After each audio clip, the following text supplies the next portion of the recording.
دو آدمی اس کا پیچھا کر رہے تھے۔ اتنی بلندی سے وہ دونوں نیچے سپاٹ کھیتوں میں چلتے ہوئے دو چھوٹے سے کھلونوں کی طرح نظر آ رہے تھے۔ دونوں کے کندھوں پر تیلیوں کی طرح باریک رائفلیں رکھی نظر آ رہی تھیں۔ یقیناً ان کا ارادہ اسے جان سے مار دینے کا تھا، مگر وہ لوگ ابھی اس سے بہت دور تھے۔ نگاہ کی سیدھ سے اس نے نیچے کی طرف دیکھتے ہوئے دل ہی دل میں اندازہ کیا، جہاں پر میں ہوں وہاں تک ان دونوں کو پہنچنے میں 4 گھنٹے لگیں گے۔ تب تک اس نے پر امید نگاہ سے گھوم کر اپنے اوپر پہاڑ کی چوٹی کو دیکھا۔ ساڈو پہاڑ کی 12,000 فٹ اونچی چوٹی اس سے اب صرف 1 گھنٹے کی مسافت پر تھی۔ ایک دفعہ وہ چوٹی پر پہنچ جائے پھر دونوں کے ہاتھ نہ آ سکے گا۔ ساڈو پہاڑ کی دوسری طرف گڈیالی کا گھنا جنگل تھا، جو اس کا دیکھا بھالا تھا، جس کے چپے چپے سے وہ اتنی ہی آگاہی رکھتا تھا جتنا اس جنگل کا کوئی جنگلی جانور رکھ سکتا ہے۔ اس جنگل کے خفیہ راستے، جانوروں کے بھٹ، پانی پینے کے مقام سب اسے معلوم تھے۔ اگر ایک دفعہ وہ ساڈو پہاڑ کی چوٹی پر پہنچ گیا تو پھر اپنا پیچھا کرنے والوں کے ہاتھ نہ آ سکے گا۔ جب وہ چوٹی پر پہنچ جائے گا تو اسے دوسری طرف کی سرسبز ڈھلوانوں پر گڈیالی کا جنگل دکھائی دے گا اور جنگل سے پرے سرحد کا پل، جسے ڈائنامیٹ لگا کر اڑا دیا گیا تھا۔ گرے ہوئے پل کے اس پار اس کا اپنا دیس تھا۔ ایک بار وہ چوٹی پر پہنچ جائے پھر اسے نیچے ڈھلوان کے گھنے جنگل کو طے کرنے میں دیر نہیں لگے گی۔ اگر پل نہیں ہے تو کیا ہوا، وہ بہت عمدہ تیراک ہے۔ وہ گڈیالی ندی عبور کر کے اپنے دیس پہنچ جائے گا اور چوٹی تک پہنچنے میں اسے صرف 1 گھنٹہ لگے گا، اور وہ دونوں اس کے دشمن ابھی اس سے 4 گھنٹے کی مسافت کے فاصلے پر تھے۔ نہیں، وہ اسے نہیں پکڑ سکتے۔ وہ جوان ہے، مضبوط ہے اور 4 گھنٹے ان سے پہلے چلا ہے۔ وہ اسے نہیں پکڑ سکتے۔ وہ ابھی اس چٹان پر 15-20 منٹ بیٹھ کر دم لے سکتا ہے اور نیچے کھیتوں سے گزرتے ہوئے گھاٹیوں کی طرف آنے والے ان 2 آدمیوں کو بڑے اطمینان سے دیکھ سکتا ہے جو اس کی جان لینے کے لیے آ رہے ہیں۔ وہ مسکرا بھی سکتا ہے کیونکہ وہ ان سے بہت دور ہے۔ یقیناً انہوں نے اسے دیکھ لیا ہے، کیونکہ نیچے کے کھیتوں سے چوٹی تک اس طرف پہاڑ جس کے اوپر وہ چل رہا ہے بالکل ننگا ہے۔ بس چھوٹی چھوٹی جھاڑیاں ہیں، ہنستے اور لالٹینا کی، جن میں آدمی چھپ بھی نہیں سکتا، اور زمین سے لگی ہوئی پتلی چھتری گھاس ہے اور نیچی نیچی سیاہ چٹانیں، رات کی بارش سے بھیگی ہوئی اور پرانی کالی پھسلوان۔ اس پرانی کائی سے بند پانی کی بو آتی ہے اور بھربھری مٹی پر قدم پھسلتے ہیں۔ اسے بہت ہوشیاری سے آگے کا فاصلہ طے کرنا ہوگا۔ جبھی تو اس نے فاصلے کو طے کرنے کے لیے جو آدھے گھنٹے میں بآسانی طے ہو سکتا ہے 1 گھنٹہ رکھا ہے۔ بس اسے صرف اس بات کا افسوس ہے کہ وہ نیچے کے گاؤں سے بھاگتے وقت کیوں اپنی رائفل ساتھ نہ لا سکا۔ بھاگتے وقت اس نے رائفل وہیں چھوڑ دی۔ یہ ایک ناقابل معافی حادثہ تھا، مگر اب کیا کیا جا سکتا تھا؟ اگر اس کے پاس اس وقت اپنی رائفل ہوتی تو وہ دونوں نیچے سے آنے والے اس قدر بے خوفی سے اس کا پیچھا نہیں کر سکتے تھے۔ وہ آسانی سے کسی چٹان کی اوٹ میں دبک کر کسی مناسب جگہ پر ان کا انتظار کر سکتا تھا اور اپنی رائفل کی رینج میں آتے دیکھ کر ان لوگوں کو گولی کا نشانہ بنا سکتا تھا۔ مگر وہ کیا کرے؟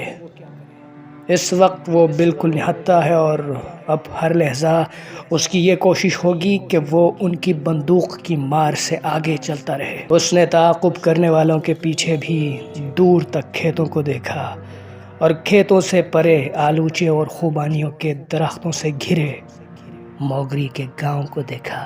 ایک لمحہ کے لیے اس کے دل کے اندر اداسی کی ایک گہری سرخ لکیر کھنچتی چلی گئی۔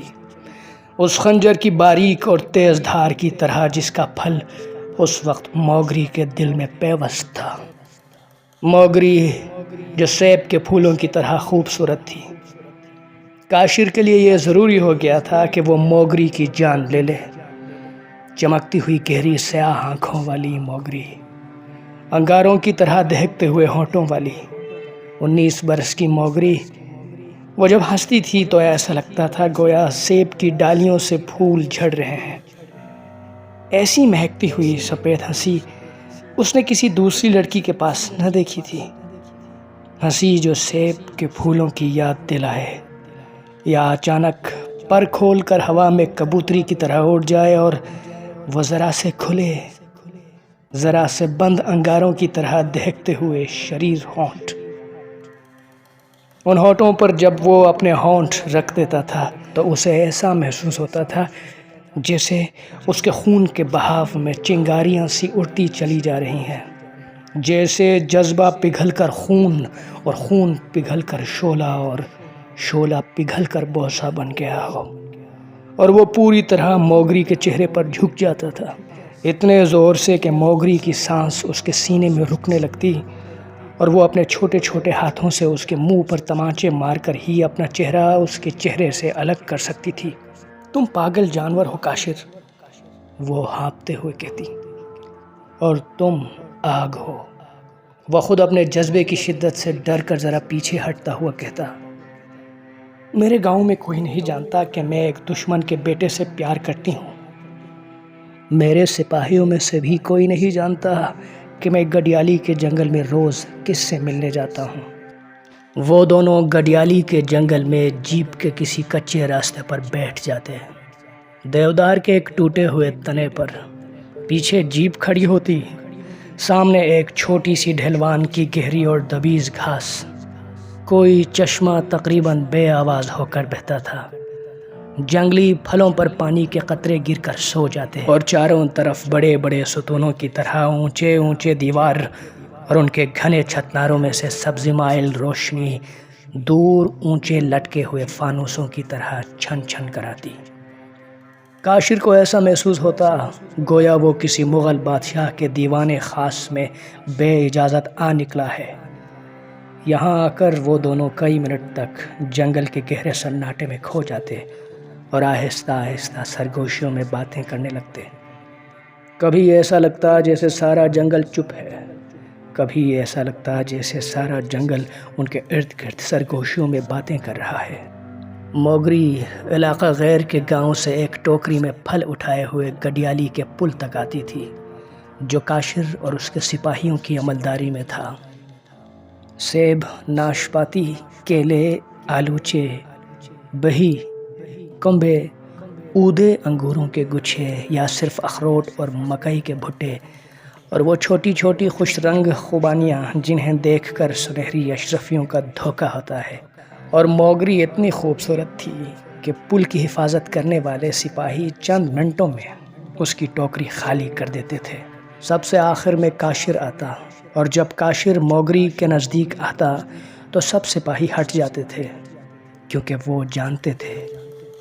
لیکن جس دن موگری کی مخبری پر علاقہ غیر کے گاؤں والوں نے گڈیالی کا پل جو اس کی تحویل میں تھا ڈائنامیٹ سے اڑا دیا، اس دن اسے شدید دھچکا سا لگا، جیسے اس کے دل کے اندر بھی کوئی پل تھا جو ڈائنامیٹ سے پرزے پرزے ہو گیا تھا، اور وہ باہر کا پل تو کبھی نہ کبھی پھر بن جائے گا، لیکن اندر کا پل کون بنا سکے گا پھر سے؟ اس لیے وہ وحشت زدہ ہو کر پل کے ٹکڑوں کو ان گہرے پانیوں میں جاتا ہوا دیکھتا رہا جہاں لطیف سے لطیف جذبے بھی بھاری پتھر بن کر ایسے ڈوب جاتے ہیں کہ پھر کبھی نہیں ابھر سکتے۔ وہ رونا چاہتا تھا مگر اس کی آنکھوں میں آنسو نہ آ سکے، اور وہ موگری کو گالی دینا چاہتا تھا مگر اس کی زبان پر الفاظ نہ آ سکے۔ وہ جانتا تھا کہ ہر سپاہی کی نگاہ اس پر ہے، وہ نگاہ بظاہر کچھ نہیں کہتی لیکن خاموش لہجے میں شکایت کرتی ہوئی معلوم ہوتی ہے۔ جب وہ ان نگاہوں کی تاب نہ لا سکا تو اپنی رائفل لے کر گڈیالی ندی میں کود پڑا۔ وہ اس کے سپاہی بھونچکے ہو کر اس کی طرف دیکھتے رہ گئے۔ وہ ندی پار کر کے گڈیالی کے جنگل میں گھس گئے۔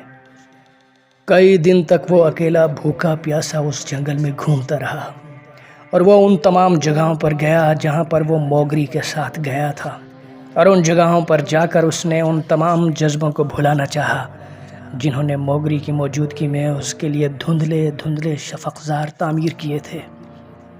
کئی بار وہ موگری کی عدم موجودگی میں بھی یہاں آیا تھا، تو بھی اسے ہر جگہ موگری کی عدم موجودگی میں بھی اس کی موجودگی کا احساس ہوا تھا۔ وہ پیڑ کا تنا جہاں موگری بیٹھی تھی، اس کے گرد ایک ہالہ سا کھنچا معلوم ہوتا تھا۔ موگری نہ تھی، پھر بھی گویا جھرنے کے پانیوں میں اس کی آواز کی روانی گھل گئی تھی۔ ہر پھول میں اس کے بالوں کی مہک تھی، اور وہ زمین جہاں پر وہ بیٹھتے تھے وہاں سے موگری کے جسم کی سوندھی سوندھی مہک آتی تھی۔ مگر آج وہاں کچھ نہ تھا، جذبوں کے شفقزار چھٹ گئے تھے۔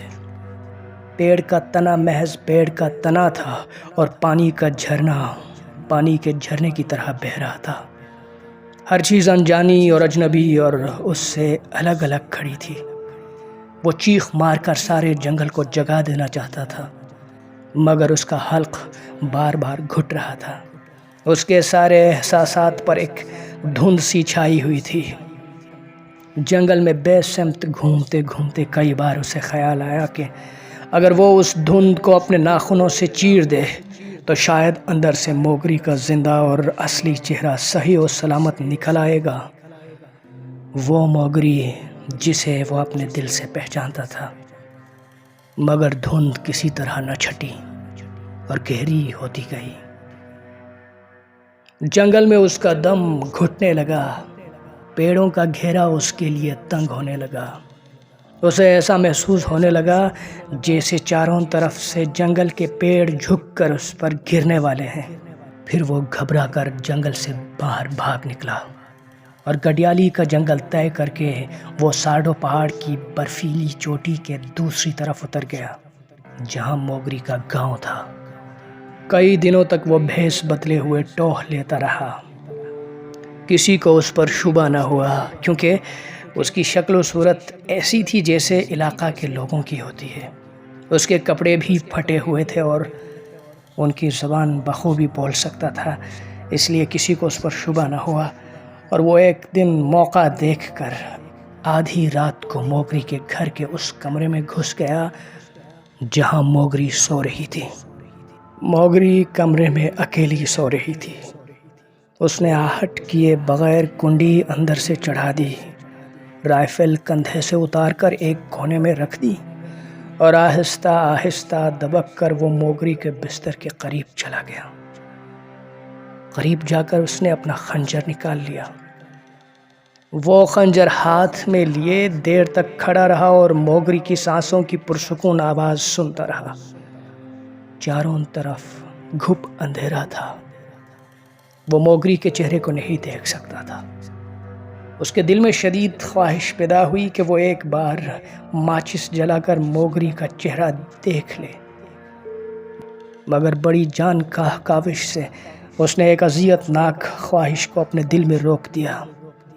دیر تک وہ خنجر لیے جوں ہی کھڑا رہا اور موگری کے سانسوں کے اس بے آواز جھرنے کو سنتا رہا جو اب اس کے دل کی طرف بہہ رہا تھا۔ وہ ہولے ہولے موگری کے چہرے پر جھک گیا، بس ایک الوداعی بوسہ اور پھر خنجر۔ مگر جھکتے جھکتے اس کے سانس کی رفتار تیز ہوتی گئی۔ اس کے دماغ میں سنسناتی ہوئی گونجیں سی چاروں طرف پھیلنے لگیں، اور اس نے اپنے جلتے ہوئے کانپتے ہوئے ہونٹ موگری کے ہونٹوں پر رکھ دیے۔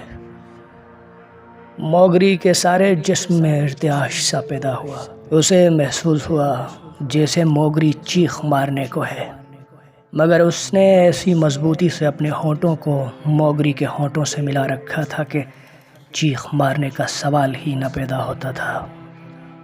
پہلے تو موگری کا سارا جسم برف کی طرح سرد ہونے لگا، اور ہمیشہ یوں ہی ہوتا تھا۔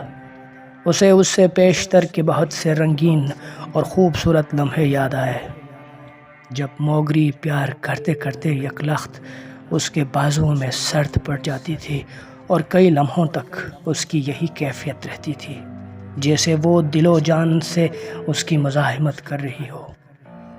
پھر ہولے ہولے اس کے بوسوں کی آنچ سے اس کا سارا جسم گرم ہونے لگتا، ہولے ہولے گویا برف پگھلنے لگتی اور بدن میں انگڑائیاں اور پھر پھریریاں جاگنے لگتی اور گرم گرم سانس آنچ کی طرح پگھلنے لگتا، اور وہ بے اختیار ہو کر کاشر سے لپٹ جاتی اور اپنے بازو اس کی گردن میں حمائل کر دیتی۔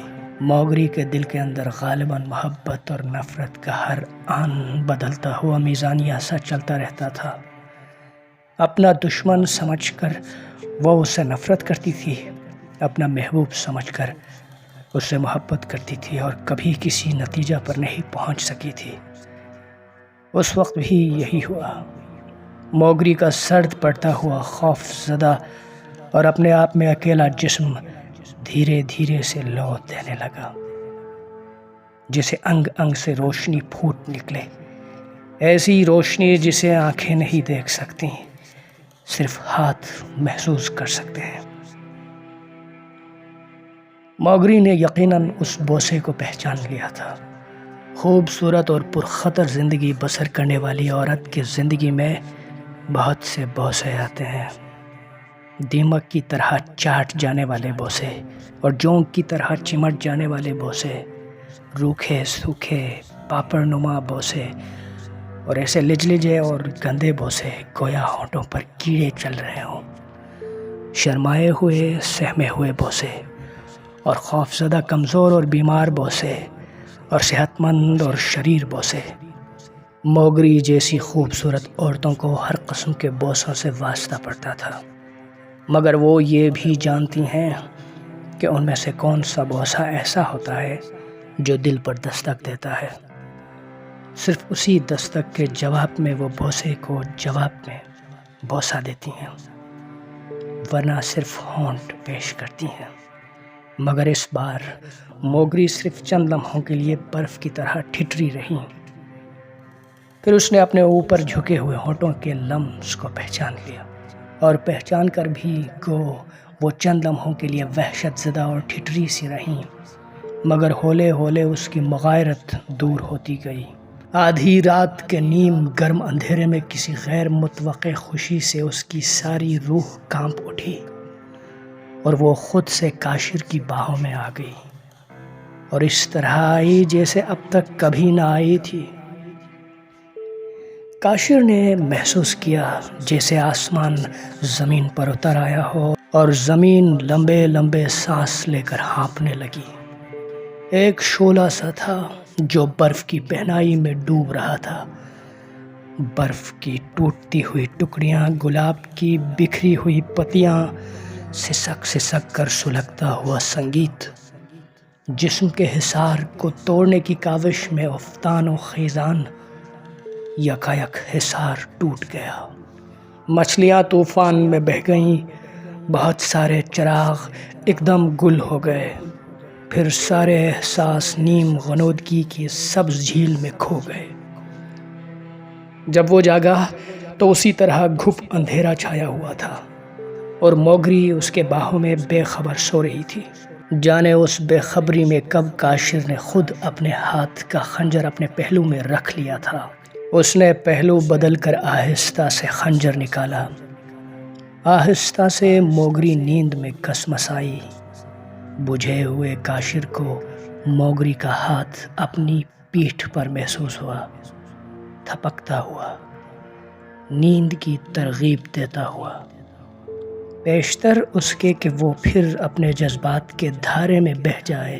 اس نے ایک ہی جھٹکے سے پورا خنجر ہتھی تک موگری کے دل میں اتار دیا۔ موگری چیخ بھی نہ سکی۔ ہولے ہولے اس کا کانپتا ہوا جسم ٹھنڈا ہوتا گیا، مگر کاشر نے موگری کو بہت دیر تک اپنے جسم سے الگ نہیں کیا۔ ہولے ہولے کاشر کے جسم نے موگری کے مرتے ہوئے جسم کے ہر ارتعاش کو اپنے اندر جذب کر لیا، اور جب موگری کا جسم بالکل ٹھنڈا ہو گیا تو اس نے موگری کے جسم کو اپنے جسم سے الگ کر دیا۔ اس ٹھنڈے ہونٹوں کو پھر اس طرح بوسہ دیا جیسے وہ کسی قبر کو بوسہ دے رہا ہو، پھر کنڈی کھول کر باہر آنگن میں آیا اور تیز تیز قدموں سے چلتے ہوئے وہ آنگن کی دیوار پھلانگ کر ایک احمق کی طرح سرپٹ بھاگنے لگا، کیونکہ اب اس کے دماغ کی ہر رگ اور نس تانبے کے تاروں کی طرح جھنجھنا رہی تھی اور جسم کے روئیں روئیں میں خطرے کی گھنٹیاں بج رہی تھیں۔ یہ اس کی خوش قسمتی تھی کہ سارا گاؤں نیند میں ڈوبا ہوا سو رہا تھا۔ کسی نے اس کے جسم میں بجتی ہوئی خطرے کی گھنٹیوں کی پرشور صدا کو نہیں سنا، اور وہ کھیتوں سے نکل کر ساڈو پہاڑ کی چڑھائی چڑھنے لگا۔ صبح جب موگری کے بھائیوں نے موگری کی لاش دیکھی اور دیوار سے لگی ہوئی رائفل کو پہچانا تو اس کا تعاقب کیا، مگر اب تک اسے 4 گھنٹے کا سٹارٹ مل چکا تھا۔